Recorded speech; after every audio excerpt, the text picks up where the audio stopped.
शहादत का सम्मान देश का एक एक नागरिक और व्यक्ति करते हैं। क्या मतलब है इसका? बार बार ये सवाल उठते हैं। दिग्विजय सिंह ने कल फिर उठाया इस बात को। कांग्रेस पार्टी में कह दिया गया कि यह पार्टी का स्टैंड नहीं है। वो कोई सामान्य कार्यकर्ता है क्या? वो पार्टी के महामंत्री हैं, 10 साल मुख्यमंत्री रहे हैं। कोई नई बात है क्या? और आज अखबारों में साफ छपा है कि उन्होंने फिर अपने उस कमेंट को जस्टिफाई करने की कोशिश की और जयराम रमेश जी पत्रकार को हटाने की कोशिश कर रहे थे। बाद में उन्होंने ट्वीट करके उसी स्टैंड को दोहराया। हम इसकी बहुत भर्त्सना करते हैं। ये शर्मनाक है। और कोई पहली बात तो ये हुआ नहीं। ये दिग्विजय सिंह वही हैं जिन्होंने बाटला हाउस कांड में जब मनमोहन सिंह प्रधानमंत्री थे उस पर सवाल खड़े किए थे। आजमगढ़ गए थे और जो आतंकवादी थे उनके घर जाकर के उनके पक्ष में खड़े हो गए थे।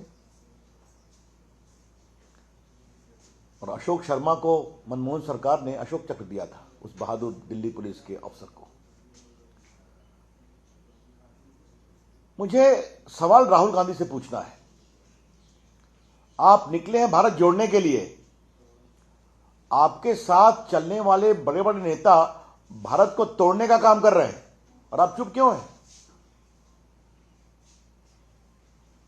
ये सवाल आपकी साख का है और देश की इज्जत का है और भारतीय सेना के सम्मान का है। राहुल गांधी, इस बात को समझिए।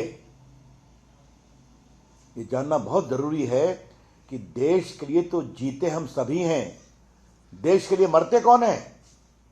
हमारे सेना के जवान, हमारे अफसर, पैरामिलिट्री फोर्सेस, ताकि देश सुरक्षित रहे। क्या उनका हम सम्मान भी नहीं कर पाएंगे? क्यों? राहुल गांधी, आपकी खामोशी ये और बड़े सवाल खड़ा कर रही है। कभी सोचा है आपने कि आपके नेताओं की टिप्पणियों से आतंकवादियों के आका को क्या संदेश जाएगा? कि भारत में बड़ी बड़ी आवाज हमारे साथ खड़ी है।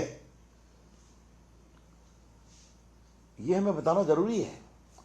भारतीय जनता पार्टी भारत की सेना का बहुत सम्मान करती है।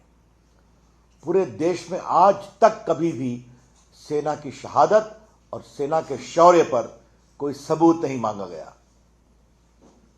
इतना राहुल गांधी आपकी पार्टी के नेता समझते होंगे।